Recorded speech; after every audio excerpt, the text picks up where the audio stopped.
Good evening and welcome to the 5:30 business meeting of the Douglas County Commission for July 29th, 2020. We want to welcome any of you who are at the Douglas County Courthouse or joining us online. We also want to pass on a bit of information regarding how we'll run our meetings on Zoom during this time of social distancing. If visual aids are used during the meeting, the presenter will share the screen with the call. Participants will not be able to view them without a computer, smartphone, or tablet. All participants will be entered into the meeting with their audio muted, meaning the commission and the public will not be able to hear you. Presenters will be unmuted when their agenda item comes up. We ask that all online presenters use good conference call etiquette and mute their line when not speaking and introduce themselves each time they speak. If you have a public comment on an agenda item or under regular public comment, please use the raise your hand function on Zoom. Staff will call on you and unmute you. We ask that speakers give their names and address for the minutes. The county reserves the right to shut off the microphone and remove any speaker from the meeting if they are vulgar, rude, or inappropriate. The chat function has been disabled and a recording of this meeting will be available on our website after each meeting. Pretty sure I will have that memorized by the time we start meeting in person again. That's the way these things usually work. So for our agenda today, we had a great work session at 4 o'clock. And now we'll continue on with 3 items on our consent agenda. We have a regular agenda, which has 2 items. Then we'll do appointments, general public comment, commissioner and administrator miscellaneous. We'll start with the consent agenda. Does any commissioner have an item of the consent agenda they'd like to have pulled off for further discussion? I do not. Seeing none, we'll ask if any member of the public has a consent agenda item they'd like to have pulled off for further discussion. And if you're new to our meetings, County Administrator Sarah Plinsky is monitoring the courthouse. If there's anyone there that would like to visit with us, anybody there to pull a consent agenda item off, Sarah? No, not today. Thank you. And Jill Jolliker, our Assistant County Administrator, is online, but she looks to be in the same space. So way to go, Jill. That's pretty impressive. Anyone online wanting to pull an item off the consent agenda? Okay. With that, commissioners, I entertain a motion to approve the consent agenda. Move to approve. Second. Moved and seconded. All those in favor say aye. Aye. Aye. Aye. Passes 3-0. All right. With that, we'll move on to our regular agenda. And the first is a planning item to consider a vacation and dedication of easements for minor subdivision replat, Red Tail Ridge subdivision number 2, MS 20-00149. And our friend Mary Miller is here to share information with us. Hi, Mary. Good evening, Mary Miller, planner, and I will try to get my screen to share. It's always challenging. Let's see. Nope.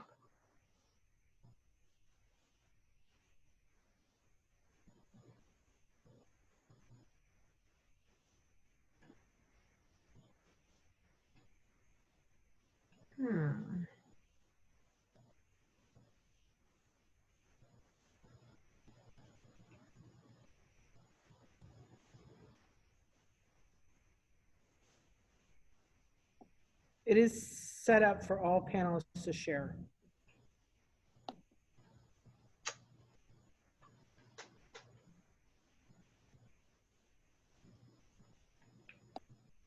I'm sorry, I just got a little bit lost here. Take your time, Mary. This is always difficult for all of us. Yeah, I have it on my desktop. I'm just surprised. Let's see, I probably have to do something.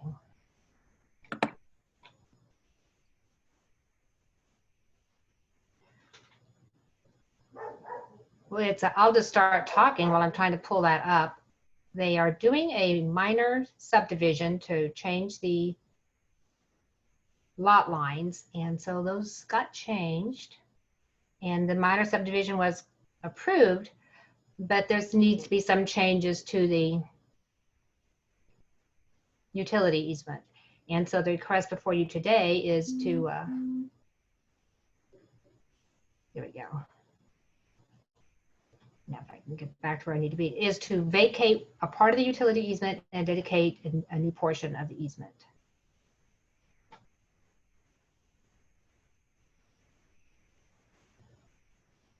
And so I'll just, when I get here, I'll just show you a, I'm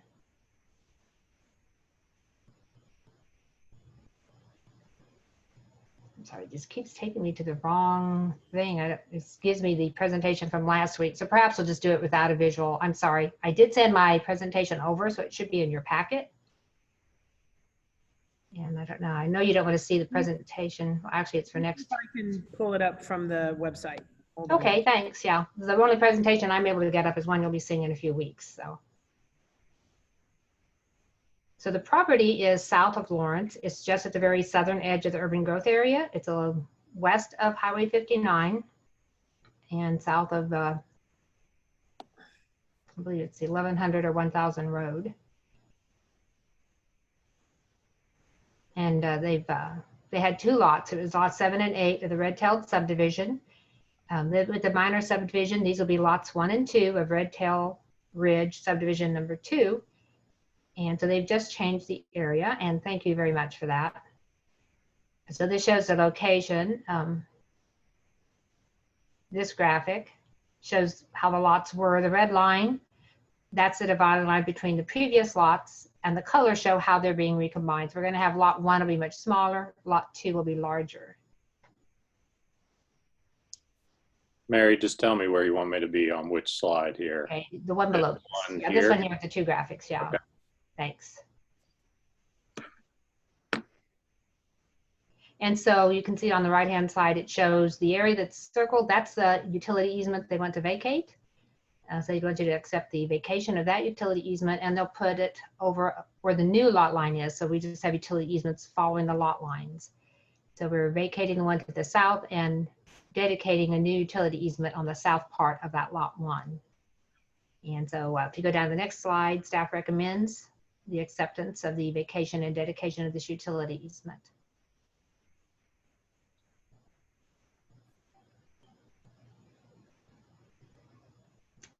And I think someone from Land Plan is present if you have questions, but I don't think they planned on making a presentation. Okay, commissioners, do you have any questions for Mary? Or we had that, all those slides in our packet, and it's online, so I think you had time to look at it. I don't think I don't did. have any questions. Okay. No questions or for the applicant. This is a public hearing item, so we'll open it up for public hearing. Sarah, is there anybody there at County Courthouse who'd like to speak on this item? There is not. Thank you. Jill, anyone online? No. Okay, commissioners, we'll bring it back and close the public hearing portion. Open for comments, motions, more questions if you have them. I don't have it right in front of me, but I would move to approve if there's no further discussion from the commission. And I'm happy to second.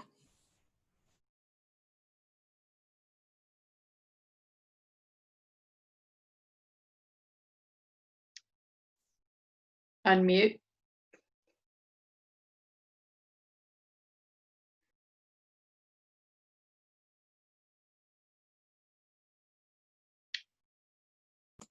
Okay, sorry about that. We have a motion and a second. All those in favor say aye. Aye. Aye. Aye. Passes 3-0. Thank you, Mary. Appreciate it. All right. We will move on to our next agenda item, which is opportunities to manage the jail population update. There's no action on this, and Mike Brower is here to provide us an update. Thank you, Commissioners. This is Mike Brower, Criminal Justice Coordinator. Joining me is some members of our work group, Captain Stacy Simmons with the Sheriff's Department, Director Pam Weegan from Criminal Justice Services, and our District Attorney, Charles Branson. And We had a really good conversation yesterday on continuing to move forward with the work and how we're dealing with COVID. And we ended up having enough information discussion that we thought it would be good to give you not only an update, but I did prepare a short slide deck that I think will be helpful to you as well. So I'm going to pull that up now. But as we go through this, hoping just to kind of make this an informal conversation, please ask questions as we go through it. We've got several of our criminal justice key stakeholders here. So like I said, this continues to be a work in progress, and we just want to stay on the front burner with you.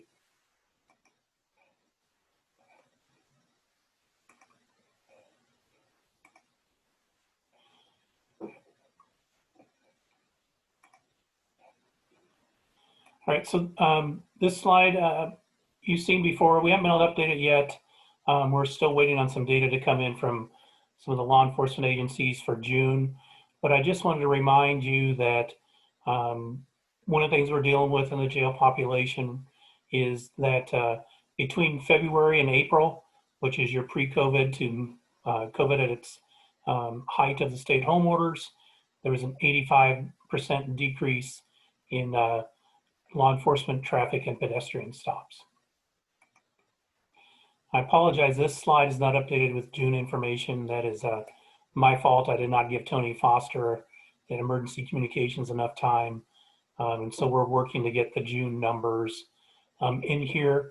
But the numbers he got me just literally a few minutes ago looks like that June is relatively even between 2019 and 2020. So we're returning to normal call levels for calls to law enforcement services and other calls to 911 as well. So I will get those graphs updated though, and to you and out on the website.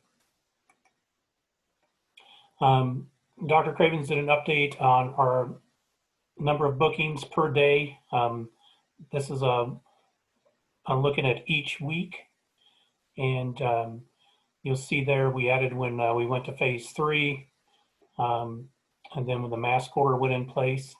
So the number of bookings into the jail does continue to fluctuate. Luckily, we're seeing that number either relatively remain flat or actually go down, which is, as we said, it's hopefully that's buying us some time as we continue to work as partners to be able to manage the jail population and usage. So jail population, we send out weekly reports, which is on the CJCC website, and these are just showing you what those numbers are. So between May 15th and July 24th, remaining relatively flat, going down slightly, which is a good thing. We want that number to go down and stay down. I'm going to let Captain Simmons talk a little bit about the functional capacity, continue to just keep you aware on how the sheriff's staff is juggling the really what is ever-changing populations. Thanks, Mike. Yeah, so we'll talk a little bit about our functional capacity. We've got a 186 bed facility, 167 is generally our functional capacity. However, with COVID, it's completely been flipped upside down.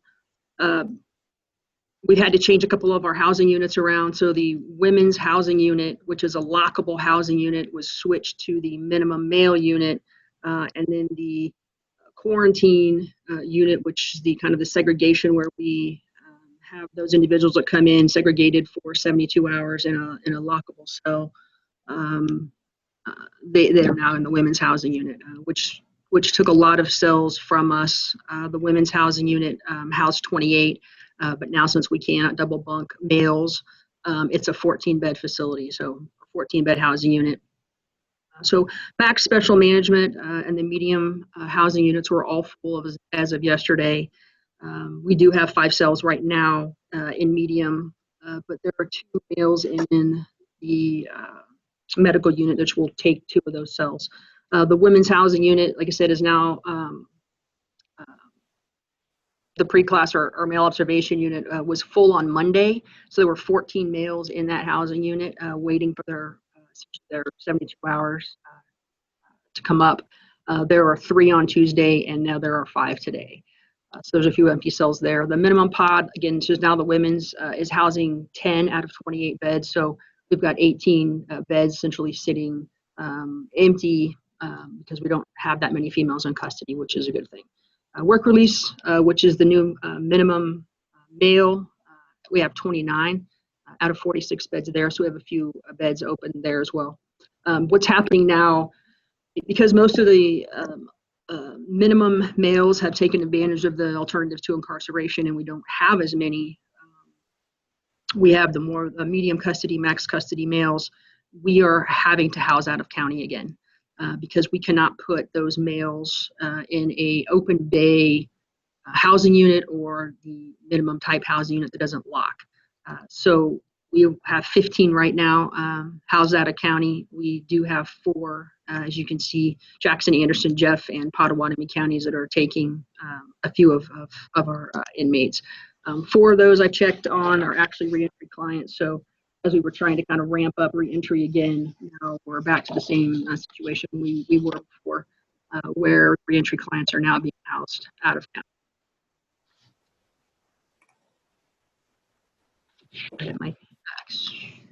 Okay, so yeah, we're functionally full essentially. We have 17 minimum custody cells available. But again, those are open bay cells, so we can't house any of the the medium, maximum, special management, segregated individuals in any of those areas.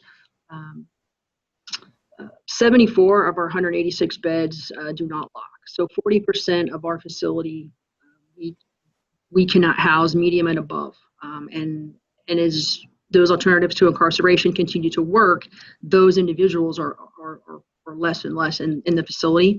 So it's causing an issue with, yes, we have the cells have beds available, but logistically for the classification system in the jail, we cannot put anyone in there in that classification. The minimum custody, they're dry cells. They have no bathroom, no drinking, and no sink. So they don't even lock, and we could not lock those because of fire code. There's no way to have an emergency release to get those out. So right now, essentially, we have 2 housing units that we cannot use for COVID for any kind of observation. And we are functionally full with where we are right now in the mid 120s. Again, just a couple more issues. Kansas Department of Corrections has reached out to Kansas counties and to let us know that they will not be taking any of our inmates that have been sentenced for probation violations or any other reasons until mid-September. So anyone who's in the facility waiting for that transfer will be with us till at least mid-September. And of course, law enforcement is still trying to do the best that they can to keep those folks out of the jail by either providing NTAs or affidavits to the district attorney's office. So what's happening really in maybe someone else can speak to this as well, but we're essentially on kind of a vacation right now from the court system, but those people are still waiting for their turn in court, and those are all backing up. So as soon as the court opens back up, we're going to be getting a few of those individuals, which is going to be a huge problem for us because we have nowhere to put them. That's all. Okay, there's 4 counties that are contracting with Douglas, which I just had on there a few minutes ago. Potawatomi, Jeff, Anderson, and Jackson. We're struggling to house safely in facility again. One of our fears is obviously if we have anyone in our facility that becomes positive with COVID. We do have 2 cells in booking that are the pressure cells, and that's where those individuals will go. If we're housing out of county and anyone in those particular counties has someone that's positive, whether it's our individual or theirs, the question is, are they going to have us bring them back? And then what are we going to do with those folks? We obviously have the quarantine unit, but at some point that's going to cause some serious issues if we have positive cases in our facility.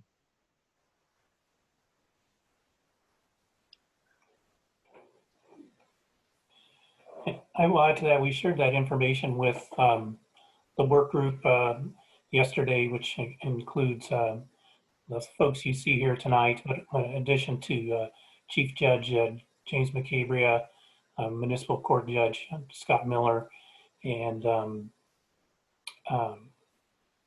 then also Captain Trent McKinley from the Lawrence Police Department. And so we did begin brainstorming about what we can do and options.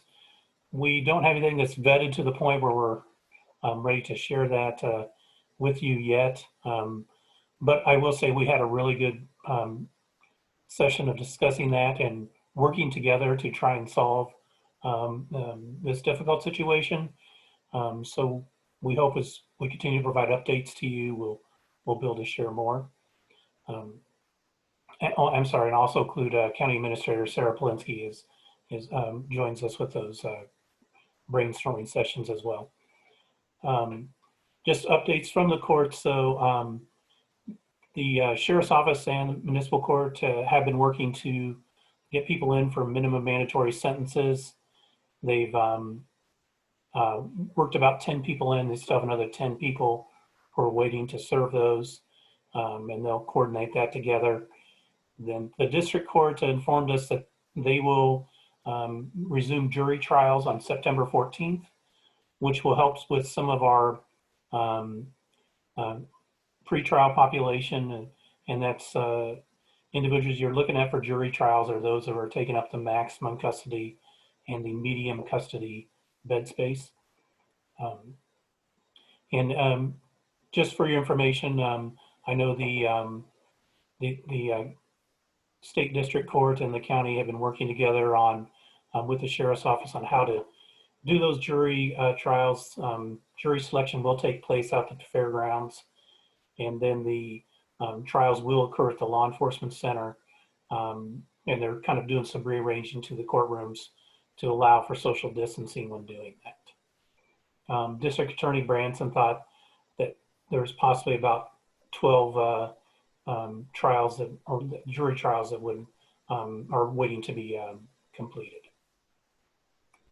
Mike, I feel like I need to jump in Yeah. a little bit there and just say, from what my conversations with Chief Judge McCabria was that I think around September 14th, I don't know if they, obviously if things change with that case before then, and that might not be the date that it happens. So I don't want to get out ahead of Judge McCabria if that announcement hasn't gone out yet. But I do think that that's what they're aiming for. And then they're looking to do it sort of one case at a time and see how it goes. And I would say we're hopeful jury selection will occur at the fairgrounds. I would probably put possibly occur at the fairgrounds on it at this point. We're trying to make sure we have availability and space to make that happen. Yeah, I will say this. I agree with Sarah that all of this is subject to change, as we have all learned over the last 6 months. I'll let District Attorney Branson kind of go through this slide here. Oh, hello, can everybody hear me all right? Okay, good. So we've begun a process in our office of trying to assess our pretrial cases that are in custody. What we're doing is we're working with Dr. Cravens there to go through and create a list of pretrial custody cases every week. I have 2 attorneys in my office assigned to review that list. And right now we're picking out essentially 5 defendants who are in custody, trying to review those cases, look at them.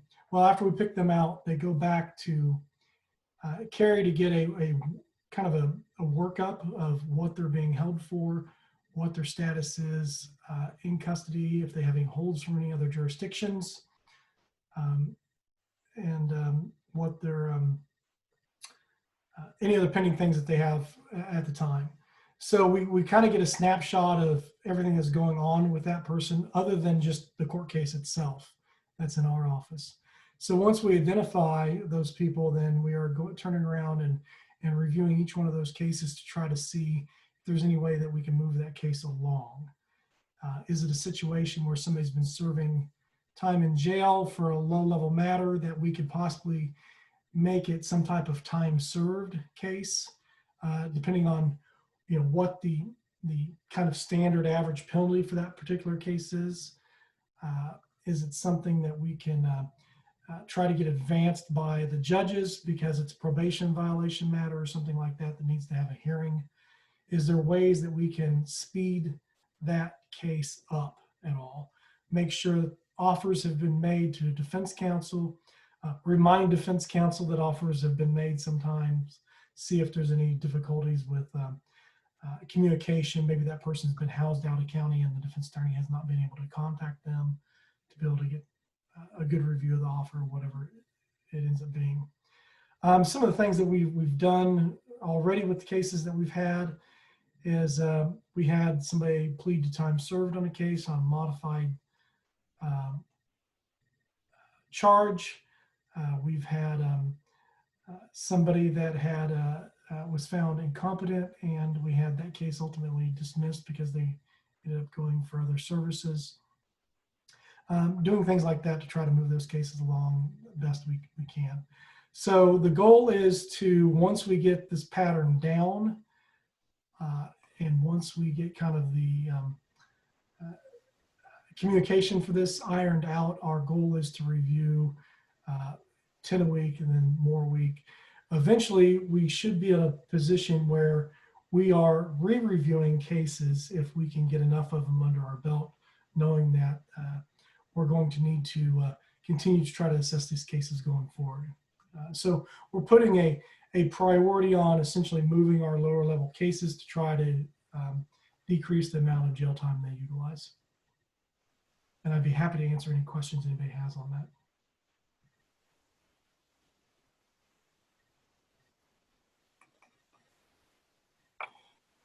Anybody have Thank any? you. Okay, great. Continue on, Mike. So this is semi-related to this work group. Somehow we missed the opportunity to apply for the CSG Justice Center and the National Center for State Courts have put together a court case processing learning collaborative.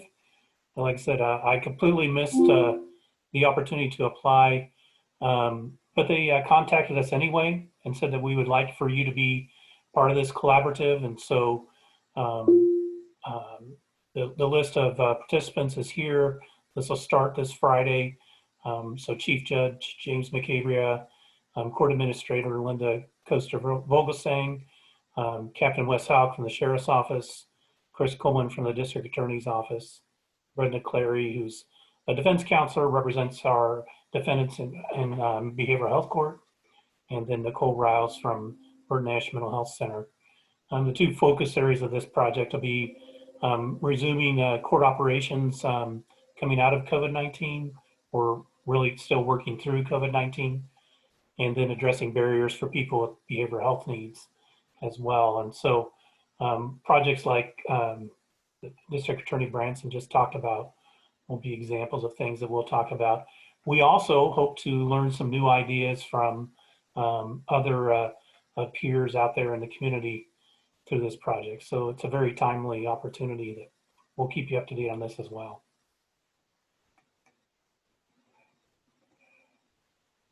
That's all we've got for presentation. Questions for, I'm sure you have something for Captain Simmons or DA Branson, right? Questions, commissioners?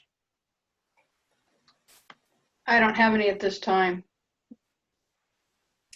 Well, I've got one. It's actually moved now.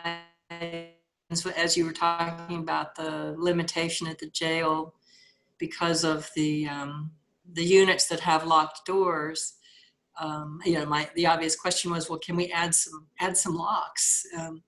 But so I just want to make sure I understood that you said, even if we could add some locks and add some kind of system to get folks to and from a bathroom, the fire marshal would not allow those units to be altered so they could be used for medium or max because there's just not a system for fire protection. Yes, so we can add locks to the doors and use keys. But yes, we have to have emergency release for those doors, for any door that in here where you're incarcerated. So we would have to essentially build the same housing unit look as far as putting in the desktop locking release like the rest of the housing units, which is costly. But I am looking into the cost for that. Each one of the doors itself is about $1,500, and just the lock is about $2,500. But that doesn't include any of the conduit, the wiring, the actual electronic overrides that would have to go through the housing unit and then down into central. Yeah, we are looking into that just as a secondary plan. But yes, there's no restroom in there, so anytime someone would need to come out to do that, we'd have to make sure that we're always available to open up that door for them. And that would have a staffing impact. It is one of the things that we've considered. And I would say that I really appreciate Captain Simmons bringing this up to our attention. And I do think that possibly, a possible strategy is, as our jail becomes less full of people who are minimum security and who can be out in the community on work release, is it a possibility to retrofit or to remodel the jail inside its existing footprint to have more secure spaces to accommodate that growth is a question I think will come back to the commission at some point.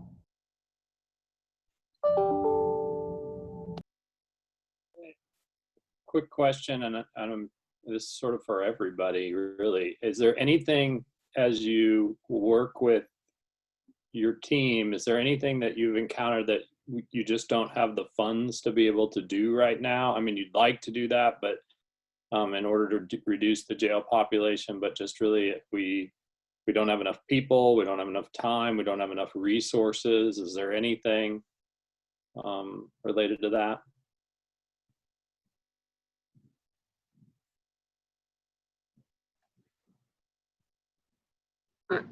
I'll take a shot at that. So for us, it's here at the facility, really, it's just a matter of not even adding additional beds, additional space, essentially. It's just adding locking cells for the classification that we have. We've got 18 cells available right now for women, but those are the non-locking cells. And then we've got about 15 in the minimum available. But like I said, we're already starting out of county housing again because we just don't have the lockable space. So whether that is retrofitting or however that would look, really that's just what we need, is just the lockable cells for the quarantine area and for the custody level that we have.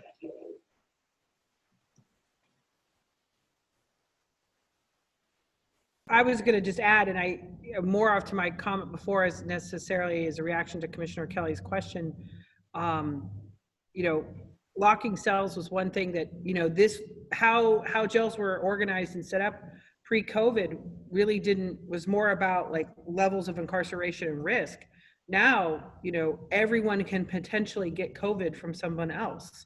So the ability to isolate and quarantine is just, when you had a jail that had an open dormitory style format, it's just really hard and complex, and I know has many of us very, very worried. Yeah, I just want to make sure that you hear us again and again and again as you work in this to reduce that jail population and keep it down on those numbers, that if you have proposals that cost money, we want to hear them, and that we are open to hearing those, because we don't want to issue this challenge to you and then say, and plus we can't help you at all. We consider ourselves part of that task. The other question I had is sort of, we haven't heard much discussion about the juvenile detention center, and does it play any role in this at all? You know, we had talked about different uses of the juvenile detention center, and I know there's lots of rules about how we use it and things like that, and I see Pam's here, so I just wondered if you've had any more conversations about that as a resource to solving these challenges. That's kind of what Mike alluded to in terms of not having it fully vetted yet. We had a long discussion about that at our leadership meeting, about the possibility of repurposing detention for adults in the temporary way until we can resolve some of these concerns. Because we do have all locking cells currently at JDC, and our numbers are fairly low. But we're just in the very early stages of sorting all those any potential ramifications of that. Great. And I would say, and in the constant adaptive challenge that is COVID, you know, even the 2 or 3 or 4 or 5 youth that we have in our facility might be sent to another county where their COVID rates are higher than they are here. And so that potential risk to our young people is also something that would have to be considered. Yeah, as a matter of fact, we're actually serving youth from Leavenworth County because they had a positive case amongst their staff, and they have closed their facility for 2 weeks. No easy answers, are there? Just no. Any other questions, commissioners? No? Well, this is a public hearing. This is a regular agenda item. Public hearing is a little different, so we do take public comment on these items. Sarah, is there anyone at the courthouse who would like to speak on this? We don't have anyone here for that. Thank you. Jill, anyone online who'd like to speak to this? Okay, thank you. Well, we don't have any motions. We appreciate the update. I do want to thank those who attended the City Commission meeting last night and for their study session. Mike, really great presentation on sharing all the amazing work our CJCC has done, and want to thank you for that. It was, I hope, informative for them, and they asked a couple of really good questions, I thought, there about data from the STOP study and things like that. Okay, thank you all very much. Thank you for coming. Appreciate it. We'll move on to our appointments. Do we have any appointments, commissioners? No, seeing none, we'll go to general public comment. General public comment is at the end of each meeting with a limit of 1 comment per person. The commission reserves the right to place a 3-minute time limit per speaker if desired. Individuals may not give unused time to other speakers. As general practice, the commission will not discuss, debate, nor will the commission make decisions on items presented during this time. Rather, they will defer items to staff for follow-up if necessary. All comments should be directed to the county commission. Sarah, is there anyone at the courthouse who would like to provide public comment? There is none. Thank you, Jill. Anyone online asking to provide public comment? Thank you. We'll move to commissioner or administrator miscellaneous, and we usually start with Sarah. Thank you, commissioners. You have a memo in your packet today. It's pretty brief and just includes some information. I'm going to try to pull it up so I can reference it now. There is an invitation for commissioners to participate in the consultant interview sessions for the City of Lawrence's Economic Development Strategic Plan. They would like to hold 30-minute one-on-one interviews with county commissioners So there are some times there that they have thrown out to commissioners. So I'd suggest you take a look at those and then let us know, and then we can help get that scheduled for you. If those times don't work for you, we can certainly ask them for more times. So if you could let us know about that, we'd appreciate it. The only other item I would say is that, so we are really in the final days of trying to gather the information related to our CARES Act proposal. Our plan for next week, I just want to walk people through that again so that they understand how we're approaching this work, and so the commission can know what to expect. So we will have some groups submit their proposals to us Monday morning. So we will be working Monday to try to make sure everything's organized, all the lines are filled in, and that we as staff are going to put together a recommended proposal for both the recovery team to consider. And then once the recovery team has seen it, if there are any modifications or changes made at that level, then to walk the county commission through.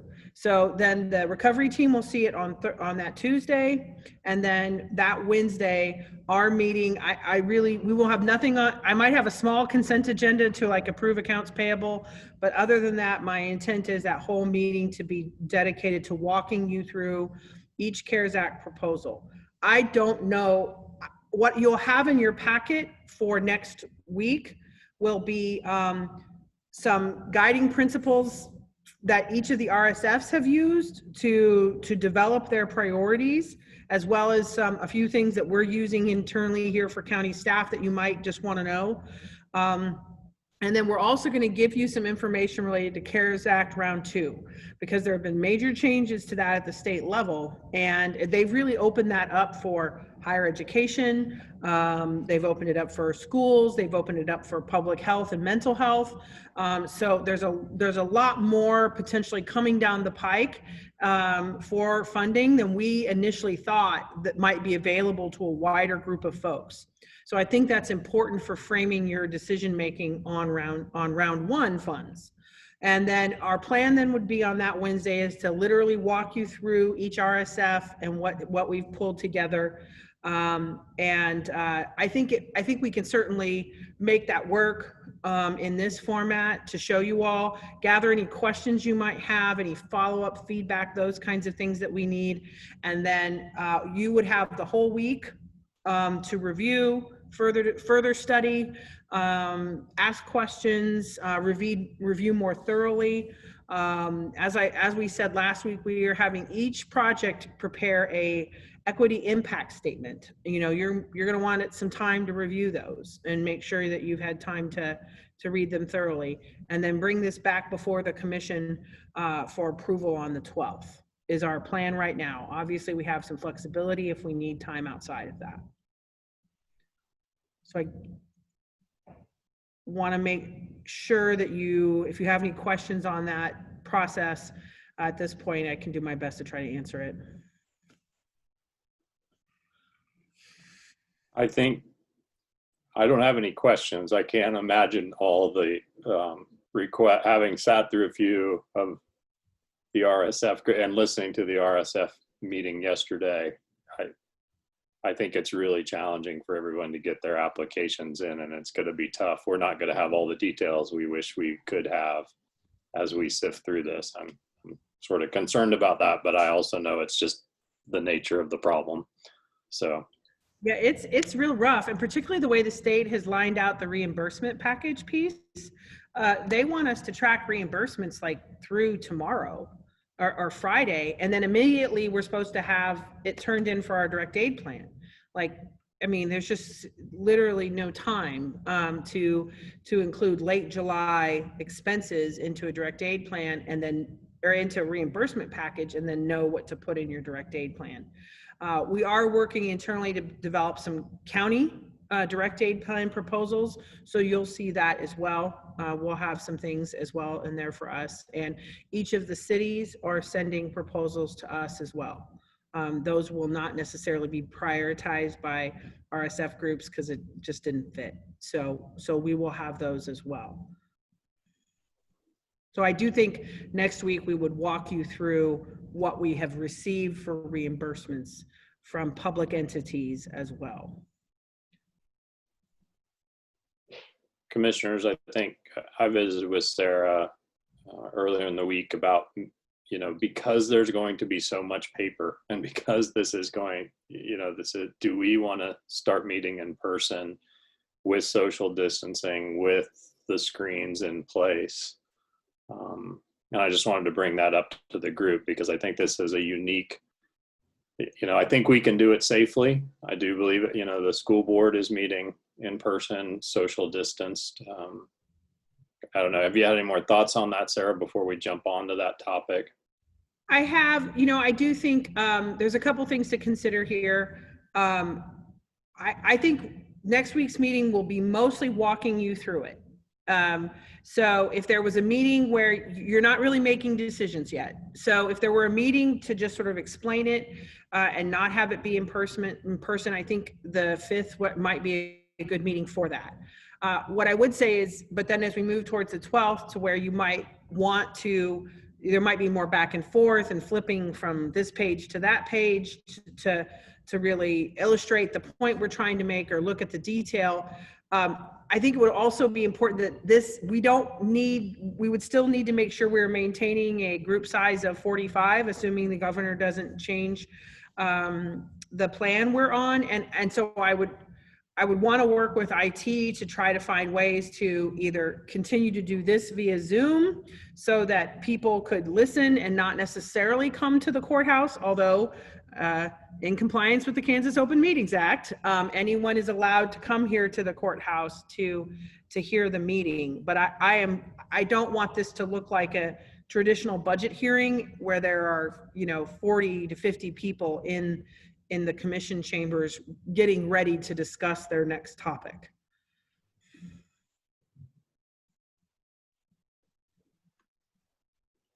So I guess I'd say is if my proposal would be for us to work on it for the 12th and see if I can do some sort of hybrid Zoom and in-person conversation for the 12th, where you all would be here, staff would be here, but folks could watch online. So that would be somewhat similar to what the school district is doing now. Yes, with their full-time IT person that is dedicated. So we'll do our best to try to make that work. But that would be my goal, is to try to see but as you guys know, when we had those first couple experiments with Zoom, our IT department has told me they think they've got that solved. So hopefully we can make that work.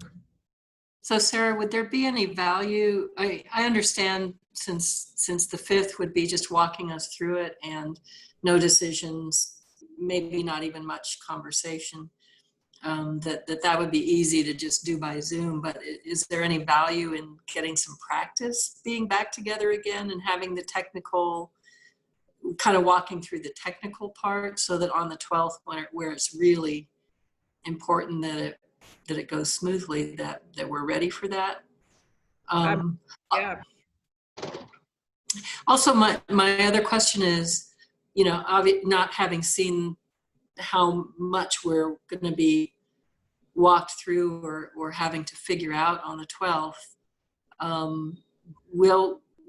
do you think there will be sufficient time starting at 5:30, or do you think we need to schedule earlier so that we have more hours in that evening? Or I know we could also schedule an extra meeting before the 17th, but my concern is we won't have, I just don't know how much back and forth this is going to require. We have no idea how much time we really need for this. So. Yeah, it's a good point. I had anticipated that the meeting next week would go a little bit. So if the commission, at this point, I don't know that it would be more than 2 hours. So if you'd rather start at 4, we could call it either a work session. We normally convene at 5:30. So we would either need to move up our regular hearing, which we could do. Well, and it's not the walking through part like on the 5th that I could foresee it taking so long, because mostly we're just taking information in. I just don't know. I have no idea if on the 12th, if the hope is that we really, by the end of that meeting, have the program decided. It may just be, it might go very quickly, but there could also be a lot of need for give and take and, thinking through it. I just don't know. I just want to make sure we have all the available time we need. And maybe my colleagues don't share that concern. I'm happy to keep it as is. I'm just a little bit concerned about time crunch. I would say on the 12th, we do need to have a 5:30 meeting. It is also our budget hearing for the 2021 budget that day as well. And I do believe there's a planning item that will be on that agenda as well for the 12th. But the planning item should not take too long, and it's just a public hearing on the budget. So hopefully that doesn't take too long. Do you think once we see the proposals that are out there on the 5th, we could sort of determine what our strategy would be for the 12th? I mean, it may be that we have a work session, but don't make any decisions, just to ask questions, or even, I can see asking some of the agencies to come in and explain what they're trying to do. I mean, I don't know, that's just an idea. Maybe we wait till the 5th to see what this looks like before we plan what we don't. I mean, we just don't know much about what we're going to get yet. Yeah, and trust me, no one feels that pain more acutely than me at this point. But what I would say from what we have seen so far, I'm cautiously optimistic. We have received RSF3. I sat in on a call on RSF2 today, and we have a preliminary list on RSF4. I think I would still say that we could possibly have as many as 200 programs. And it depends on how you define those. Like in the health and medical, LMH has like 7 programs, and that's just a guesstimate. That's not the exact number, but those organizations have multiple programs, whereas in RSF3 in Housing and Human Services, it's mostly 1 program per agency. But I think some of them are pretty straightforward and we can walk through them. So I think we can make the decision next week. I think Patrick's right. I think if we can see how you feel about it on the 5th, and then we can decide a little bit more on the 12th. But I am still open if you want to try to do the 5th in person, just to work out any technology kinks, that we can make that work too.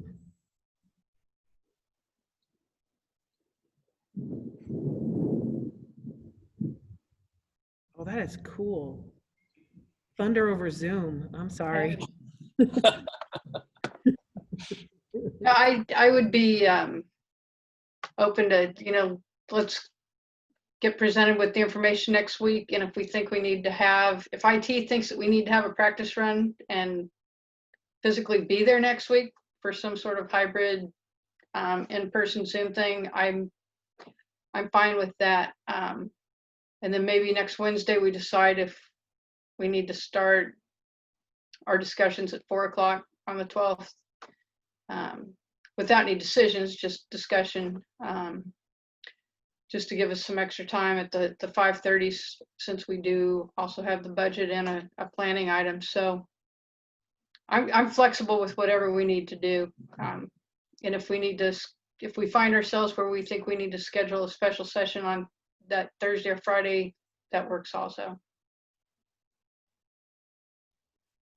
And Sarah, I would just ask that IT make that decision pretty quickly so we can get it out to the public and they can be aware of what we're doing, of course. Yeah, we can follow up on that tomorrow and see if their recommendation is to meet in person on the 5th. And then I fully anticipate depending on what happens with the governor's order, that this is really a special circumstance that we're looking at to make sure that we have time, space to review CARES Act proposals. Regular business meetings and work sessions have been working pretty well via Zoom. So we could go back to that, while we stay in phase 3. And speaking of space, I do think that the way that our commission room is set up with the pew-like seating, that if there's something that Dave can do to mark off to make sure that anybody that does decide that they feel that they have to be there instead of watching it on Zoom, that everybody understands what 6 feet is. If Dave can help us with that, that would be appreciated. And then I guess we'll have to have somebody, if people start coming in, somebody's going to have to count heads. I mean, And that's certainly something that we can, as staff, keep an eye on. So Sarah, tagging along with that, do you know have you all made any kind of decision or plan for election night, when people usually come to the courthouse and watch that, both candidates and helpers and just the general public? I mean, do we have instructions for people about whether the courthouse will even be open to the public? I mean, it has to be a public. I guess some folks have asked, and I'm curious myself, if we have a plan for Tuesday night at the courthouse. I'll follow up with County Clerk Jamie Hsu. I think he might be trying to do it out at the satellite advanced voting location, because it's far larger, and so it would better accommodate social distancing. But I'm not sure, so don't quote me on that yet. And I'll ask Jamie and get something back to you all. Thank you. Any other miscellaneous items, commissioners?